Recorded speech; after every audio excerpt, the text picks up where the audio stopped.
오늘 당신의 마음에는 기쁨이 있으십니까? 혹시 지금 이 영상을 보시는 여러분 중에는 기쁨이라는 단어가 너무 멀게만 느껴지는 분이 계시지는 않습니까? 매일 반복되는 일상 속에서 끝없이 쏟아지는 문제들 앞에서 기쁨은 사치처럼 느껴질 때가 있습니다. 오늘 아침에 눈을 떴을 때 가슴 뛰는 설렘이 있으셨습니까? 아니면 또 하루를 살아내야 한다는 무거움이 먼저 찾아오셨습니까? 오늘 저는 빌립보서 4장 4절 말씀을 함께 나누려 합니다. 주 안에서 항상 기뻐하라. 내가 다시 말하노니 기뻐하라. 이 짧은 한 절의 말씀이 여러분의 삶을 완전히 바꿀 수 있습니다. 이것은 단순한 격려의 말이 아닙니다. 이것은 하나님께서 우리에게 주시는 명령이자 동시에 약속입니다. 이 말씀을 쓴 사람은 사도 바울입니다. 그런데 놀라운 사실이 있습니다. 바울이 이 편지를 쓸 때 그는 어디에 있었을까요? 화려한 강단 위도 아니었고 편안한 서재도 아니었습니다. 그는 로마의 감옥에 갇혀 있었습니다. 손과 발에는 쇠사슬이 채워져 있었고 언제 처형당할지 모르는 상황이었습니다. 그런데 바울은 그 어둡고 차갑고 절망적인 감옥에서 무엇이라 말했습니까? 항상 기뻐하라고 했습니다. 한 번도 아니고 두 번이나 강조했습니다. 내가 다시 말하노니 기뻐하라. 여러분, 이것이 우리에게 주는 메시지가 무엇입니까? 기쁨은 환경에서 오는 것이 아니라는 것입니다. 모든 것이 완벽할 때만 기뻐할 수 있는 것이 아닙니다. 감옥에서도, 고난 중에도, 불확실한 미래 앞에서도 기뻐할 수 있다는 것입니다. 어떻게 그것이 가능할까요? 오늘 우리는 함께 그 비밀을 찾아가 보려 합니다. 먼저 주 안에서라는 표현에 주목해 보겠습니다. 바울은 그냥 기뻐하라고 하지 않았습니다. 주 안에서 기뻐하라고 했습니다. 이 세 글자가 모든 차이를 만듭니다. 세상은 우리에게 말합니다. 성공하면 기뻐할 수 있다고, 돈이 많으면 기뻐할 수 있다고, 건강하면 기뻐할 수 있다고, 모든 문제가 해결되면 기뻐할 수 있다고 말합니다. 하지만 성경은 다르게 말합니다. 주 안에서 기뻐하라고 합니다. 주 안에 있다는 것은 무엇을 의미합니까? 그것은 예수 그리스도와 연합되어 있다는 것을 의미합니다. 요한복음 15장 4절에서 예수님께서 말씀하셨습니다. 내 안에 거하라. 나도 너희 안에 거하리라. 가지가 포도나무에 붙어 있지 아니하면 스스로 열매를 맺을 수 없음같이 너희도 내 안에 있지 아니하면 그러하리라. 포도나무 가지가 나무에 붙어 있으면 어떻게 됩니까? 나무의 생명력이 가지로 흘러들어갑니다. 영양분이 공급됩니다. 그래서 가지는 열매를 맺을 수 있습니다. 마찬가지로 우리가 주 안에 있으면 그리스도의 생명이 우리 안으로 흘러들어옵니다. 그분의 평안이, 그분의 사랑이, 그분의 기쁨이 우리 안에 흘러들어옵니다. 이것이 바로 주 안에서 기뻐하는 비밀입니다. 우리의 기쁨은 환경에서 오는 것이 아니라 그리스도와의 관계에서 옵니다. 생각해 보십시오. 사랑하는 사람과 함께 있을 때는 어떻습니까? 비가 와도 좋고, 날씨가 추워도 좋고, 식당이 붐벼도 상관없습니다. 그 사람과 함께 있다는 것 자체가 기쁨이 됩니다. 마찬가지로 우리가 주님과 함께 있을 때, 주님 안에 거할 때, 우리의 기쁨은 환경의 영향을 받지 않습니다. 감옥에 갇혀 있어도, 쇠사슬에 묶여 있어도, 내일 처형당할지 모르는 상황에서도 바울이 기뻐할 수 있었던 이유가 바로 여기에 있습니다. 이제 항상이라는 단어를 살펴보겠습니다. 항상이란 어떤 의미입니까? 좋을 때만이 아니라 나쁠 때도, 건강할 때만이 아니라, 아플 때도, 성공했을 때만이 아니라 실패했을 때도 항상 기뻐하라는 것입니다. 이것이 가능합니까? 우리의 힘으로는 불가능합니다. 하지만 주 안에서는 가능합니다. 데살로니가전서 5장 16절부터 18절까지 말씀을 보십시오. 항상 기뻐하라. 쉬지 말고 기도하라. 범사에 감사하라. 이것이 그리스도 예수 안에서 너희를 향하신 하나님의 뜻이니라. 항상 기뻐하는 것, 쉬지 말고 기도하는 것, 범사에 감사하는 것, 이 세 가지가 연결되어 있습니다. 그리고 이것이 하나님의 뜻이라고 말씀합니다. 항상 기뻐할 수 있는 비결은 쉬지 않고 기도하는 것입니다. 기도는 무엇입니까? 하나님과의 대화입니다. 하나님과 연결되는 것입니다. 우리가 기도할 때 하나님의 임재를 경험합니다. 그리고 그 임재 안에서 우리는 기쁨을 발견합니다. 시편 16편 11절은 말합니다. 주께서 생명의 길을 내게 보이시리니 주의 앞에는 충만한 기쁨이 있고 주의 오른쪽에는 영원한 즐거움이 있나이다. 주님 앞에 충만한 기쁨이 있습니다. 우리가 기도를 통해 주님 앞에 나아갈 때 그 기쁨을 경험하게 됩니다. 그리고 항상 기뻐하는 또 다른 비결은 범사에 감사하는 것입니다. 감사와 기쁨은 쌍둥이와 같습니다. 감사하는 마음이 있는 곳에 기쁨이 있고 기쁨이 있는 곳에 감사가 있습니다. 우리가 어려운 상황 속에서도 감사할 제목을 찾을 때, 우리의 시선이 문제에서 하나님께로 향할 때 기쁨이 찾아옵니다. 욥을 생각해 보십시오. 하루아침에 모든 것을 잃었습니다. 재산도 자녀들도 건강까지 모두 잃었습니다. 그런데 욥은 무엇이라 말했습니까? 욥기 1장 21절입니다. 이르되 내가 모태에서 알몸으로 나왔사온즉 또한 알몸으로 그리로 돌아가올지라 주신 이도 여호와시오. 거두신 이도 여호와시오니 여호와의 이름이 찬송을 받으실지니이다. 모든 것을 잃은 상황에서도 욥은 하나님을 찬송했습니다. 이것이 믿음입니다. 이것이 주 안에서 기뻐하는 것입니다. 여러분, 기쁨과 행복은 다릅니다. 행복은 영어로 해피너스라고 합니다. 이 단어의 어원은 happen, 즉 일어나다는 단어에서 왔습니다. 행복은 좋은 일이 일어날 때 느끼는 감정입니다. 그래서 행복은 환경에 따라 변합니다. 좋은 일이 있으면 행복하고 나쁜 일이 있으면 불행합니다. 하지만 기쁨은 다릅니다. 기쁨은 영어로 joy라고 하는데 이것은 환경과 상관없이 내면 깊은 곳에서 우러나오는 것입니다. 세상의 행복은 외부에서 옵니다. 좋은 직장, 좋은 집, 좋은 차, 건강, 성공, 이런 것들이 우리를 행복하게 만듭니다. 하지만 이런 것들은 언제든지 잃을 수 있습니다. 그래서 세상의 행복은 불안정합니다. 하지만 주 안에 있는 기쁨은 다릅니다. 그것은 내면에서 옵니다. 그것은 우리와 하나님의 관계에서 옵니다.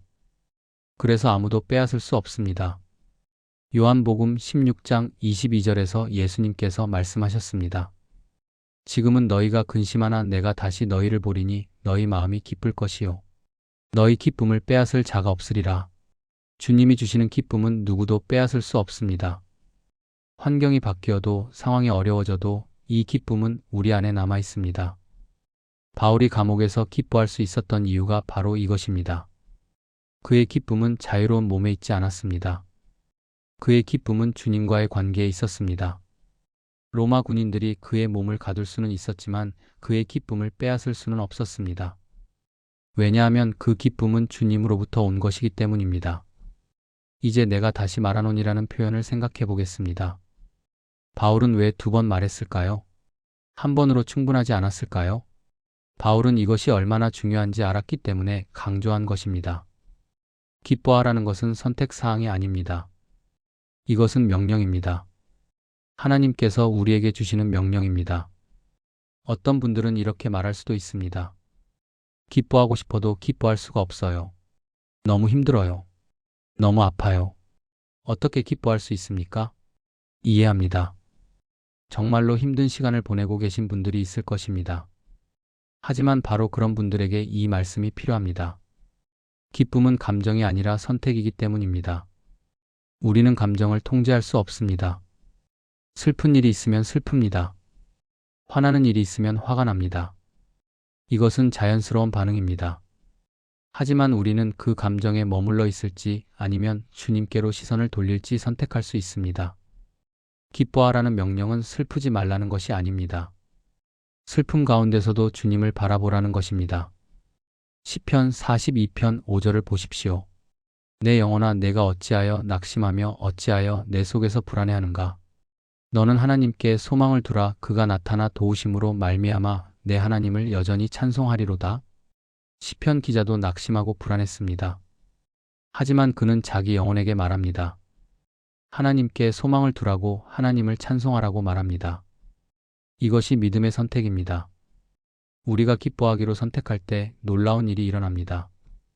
느헤미야 8장 10절은 말합니다. 여호와를 기뻐하는 것이 너희의 힘이니라. 기쁨이 우리에게 힘을 줍니다. 기쁨은 단순한 감정이 아닙니다. 기쁨은 영적인 힘입니다. 우리가 주 안에서 기뻐할 때 하나님의 능력이 우리 안에서 역사합니다. 사도행전 16장을 기억하십니까? 바울과 실라가 빌립보에서 복음을 전하다가 감옥에 갇혔습니다. 그들은 매를 맞았고 발에는 착고가 채워졌습니다. 한밤중이었습니다. 어둡고 춥고 아프고 절망적인 상황이었습니다. 그런데 바울과 실라는 무엇을 했습니까? 사도행전 16장 25절입니다. 한밤중에 바울과 실라가 기도하고 하나님을 찬송하며 죄수들이 듣더라. 그들은 찬송했습니다. 감옥에서 찬송했습니다. 그러자 어떤 일이 일어났습니까? 지진이 일어나고 옥문이 열렸습니다. 여러분, 이것이 기쁨의 능력입니다. 우리가 어려운 상황 속에서도 주님을 찬양하고 기뻐할 때 하나님께서 역사하십니다. 우리를 묶고 있던 사슬이 끊어집니다. 우리를 가두고 있던 문이 열립니다. 불가능해 보였던 일들이 가능해집니다. 이것이 믿음입니다. 이것이 주 안에서 기뻐하는 것의 능력입니다. 그렇다면 구체적으로 어떻게 주 안에서 기뻐할 수 있을까요? 실천적인 방법을 함께 나누겠습니다. 첫째, 매일 아침 감사 제목을 3가지 찾으십시오. 눈을 뜨자마자 감사할 제목을 찾으십시오. 아무리 작은 것이라도 좋습니다. 오늘 아침에도 숨 쉴 수 있음을 감사하십시오. 가족이 있음을 감사하십시오. 지붕 아래 잠을 잘 수 있었음을 감사하십시오. 작은 것부터 감사하는 습관을 들이십시오. 감사는 기쁨의 씨앗입니다. 둘째, 찬양하십시오. 노래를 부르십시오. 목소리가 좋지 않아도 괜찮습니다.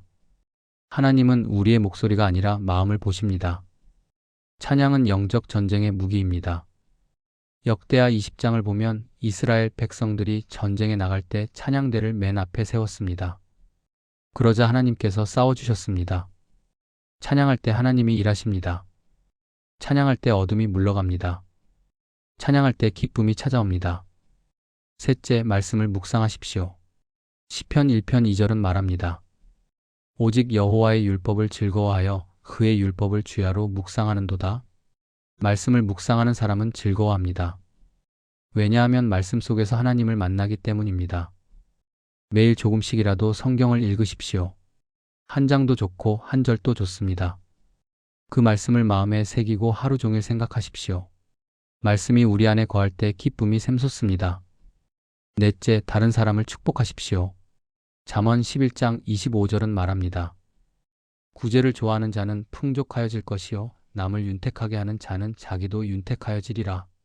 다른 사람에게 기쁨을 줄 때 우리도 기쁨을 경험합니다. 누군가에게 따뜻한 말을 건네십시오. 도움이 필요한 사람을 도우십시오. 외로운 사람에게 전화하십시오. 우리가 남을 축복할 때 하나님께서 우리를 축복하십니다. 다섯째, 기도하십시오. 쉬지 말고 기도하십시오. 빌립보서 4장 6절부터 7절을 보십시오. 아무것도 염려하지 말고 다만 모든 일에 기도와 간구로 너희 구할 것을 감사함으로 하나님께 아뢰라. 그리하면 모든 지각에 뛰어난 하나님의 평강이 그리스도 예수 안에서 너희 마음과 생각을 지키시리라. 염려하지 말고 기도하라고 했습니다. 기도할 때 하나님의 평강이 우리를 지킵니다. 그리고 그 평강 안에서 우리는 기쁨을 경험합니다. 사랑하는 여러분, 바울은 왜 감옥에서도 기뻐할 수 있었을까요? 그는 자기의 상황을 보지 않고 하나님을 보았기 때문입니다. 그는 쇠사슬을 보지 않고 주님을 보았기 때문입니다. 그는 어두운 감옥을 보지 않고 영광스러운 천국을 보았기 때문입니다. 우리의 눈이 어디를 향하고 있는지가 중요합니다. 문제를 보면 낙심합니다. 환경을 보면 절망합니다. 하지만 주님을 보면 소망이 생깁니다. 히브리서 12장 2절은 말합니다. 믿음의 주요 또 온전하게 하시는 이인 예수를 바라보자. 예수님을 바라볼 때 우리의 믿음이 강해집니다. 예수님을 바라볼 때 우리의 기쁨이 회복됩니다. 베드로를 생각해 보십시오. 베드로가 물 위를 걸을 수 있었던 이유는 무엇입니까? 예수님을 바라보았기 때문입니다. 마태복음 14장을 보면 베드로가 물 위를 걷다가 물에 빠질 뻔한 사건이 나옵니다. 왜 물에 빠질 뻔했습니까? 바람과 파도를 보았기 때문입니다. 예수님에게서 시선을 돌렸기 때문입니다. 우리도 마찬가지입니다. 주님을 바라볼 때 우리는 불가능한 일도 할 수 있습니다. 주님을 바라볼 때 기쁨 가운데 걸을 수 있습니다. 오늘 여러분의 상황이 어떠하십니까? 혹시 감옥 같은 상황에 갇혀 계십니까? 쇠사슬 같은 문제에 묶여 계십니까? 출구가 보이지 않는 어둠 속에 계십니까? 바로 그 자리에서 주님을 바라보십시오. 바로 그 자리에서 찬양하십시오. 바로 그 자리에서 기뻐하기로 선택하십시오. 빌립보서 4장 13절에서 바울은 말했습니다. 내게 능력 주시는 자 안에서 내가 모든 것을 할 수 있느니라. 우리의 힘으로는 안 됩니다. 우리의 의지만으로도 부족합니다. 하지만 우리에게 능력을 주시는 분이 계십니다. 그분이 바로 예수 그리스도이십니다. 그분 안에서 우리는 모든 것을 할 수 있습니다. 감옥에서도 기뻐할 수 있습니다. 고난 중에도 찬양할 수 있습니다. 절망 속에서도 소망을 품을 수 있습니다. 로마서 8장 28절 말씀을 기억하십시오. 우리가 알거니와 하나님을 사랑하는 자, 곧 그의 뜻대로 부르심을 입은 자들에게는 모든 것이 합력하여 선을 이루느니라. 모든 것이 합력하여 선을 이룹니다. 지금 여러분이 겪고 있는 그 어려움도, 그 고통도, 그 시련도 하나님의 손 안에 있습니다. 하나님은 그 모든 것을 사용하셔서 선을 이루실 것입니다. 요셉을 생각해 보십시오. 형들에게 팔려 노예가 되었습니다. 억울하게 감옥에 갇혔습니다. 하지만 하나님은 그 모든 것을 사용하셔서 요셉을 애굽의 총리로 세우셨습니다. 그래서 요셉은 형들에게 말할 수 있었습니다. 창세기 50장 20절입니다. 당신들은 나를 해하려 하였으나 하나님은 그것을 선으로 바꾸사 오늘과 같이 많은 백성의 생명을 구원하게 하시려 하셨나니 사람은 악을 계획했지만 하나님은 선을 계획하셨습니다. 여러분, 하나님은 지금도 일하고 계십니다. 여러분의 삶 가운데 일하고 계십니다. 보이지 않아도 일하고 계십니다. 느껴지지 않아도 일하고 계십니다. 그분을 믿으십시오. 그분을 신뢰하십시오. 그리고 그분 안에서 기뻐하십시오. 이제 마무리하겠습니다. 오늘부터 매일 아침 일어나자마자 빌립보서 4장 4절을 고백하십시오. 주 안에서 항상 기뻐하라. 내가 다시 말하노니 기뻐하라. 소리내어 고백하십시오. 그리고 감사 제목 3가지를 찾으십시오. 작은 것이라도 좋습니다. 그것을 하나님께 감사로 드리십시오. 낮에 어려운 일이 생기면 즉시 기도하십시오. 염려하지 말고 기도하십시오. 불평하지 말고 찬양하십시오. 문제를 보지 말고 주님을 바라보십시오. 이렇게 일주일만 실천해 보십시오. 여러분의 마음에 놀라운 변화가 일어날 것입니다. 기쁨이 찾아올 것입니다. 평안이 임할 것입니다. 소망이 살아날 것입니다. 함께 기도하겠습니다. 사랑의 하나님 아버지, 오늘 이 말씀을 듣는 모든 분들에게 주님의 기쁨을 부어주시옵소서. 환경과 상관없이 주님 안에서 기뻐하는 은혜를 경험하게 하여 주시옵소서. 감옥 같은 상황 속에서도 찬양할 수 있는 믿음을 주시옵소서. 쇠사슬 같은 문제 속에서도 자유를 누릴 수 있는 영적인 능력을 주시옵소서. 오늘부터 매일 아침 감사함으로 시작하게 하시고 하루 종일 찬양으로 살아가게 하시며 저녁에는 주님께 모든 것을 맡기고 평안히 쉬게 하여 주시옵소서. 우리의 눈이 문제가 아니라 주님을 향하게 하시고 우리의 마음이 염려가 아니라 기쁨으로 가득 차게 하여 주시옵소서. 주 안에서 항상 기뻐하는 삶, 범사에 감사하는 삶, 쉬지 않고 기도하는 삶을 살게 하여 주시옵소서. 예수 그리스도의 이름으로 기도드립니다. 아멘. 하나님의 기쁨이 여러분의 삶 가운데 넘쳐나시기를 축복합니다. 오늘 말씀이 위로가 되고 힘이 되셨기를 바랍니다. 이 영상이 도움이 되셨다면 좋아요와 구독 부탁드립니다. 다음 영상에서 만나요.